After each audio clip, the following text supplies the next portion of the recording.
السلام عليكم ورحمة الله وبركاته. تصريح يهز العالم من بيب جوارديولا عن عمر مرموش بعد هزيمة مانشستر سيتي من ريال مدريد وخروجهم من دوري أبطال أوروبا سيكون المنقذ لنا فيما هو قادم. شاهد ماذا قال.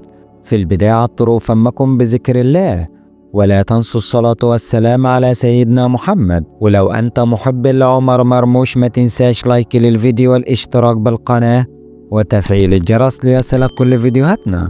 بعد انتهاء مباراة ريال مدريد ومانشستر سيتي بفوز ريال مدريد ب3 أهداف مقابل هدف، وبهذه النتيجة ودع مانشستر سيتي دوري أبطال أوروبا.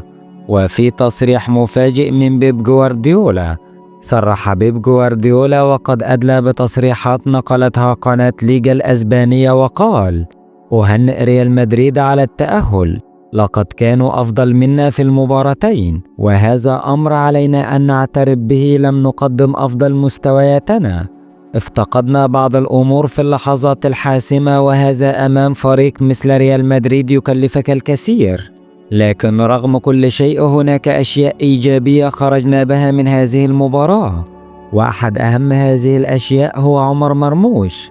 اليوم كان الأفضل في فريقنا، لقد قدم مباراة رائعة وكان صاحب الهدف الوحيد لنا، له الفضل الكبير في إحرازه بسبب تسديدته الرائعة والتي اصطدمت بالعارضة وأكملها زميله في المرمى. هذا اللاعب هدية جاءت في الوقت المناسب لنا.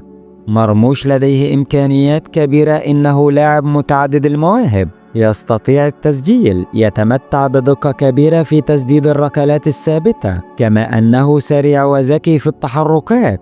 أنا سعيد جدا به، سيكون المنقذ لنا فيما هو قادم، وأعتقد أن جماهير السيتي ستلاحظ قريبا أنه سيكون نجما كبيرا في الدوري الإنجليزي. نحن نشعر بخيبة أمل اليوم، لكن المستقبل يحمل الكثير. لدينا فريق قوي وسنعود أقوى.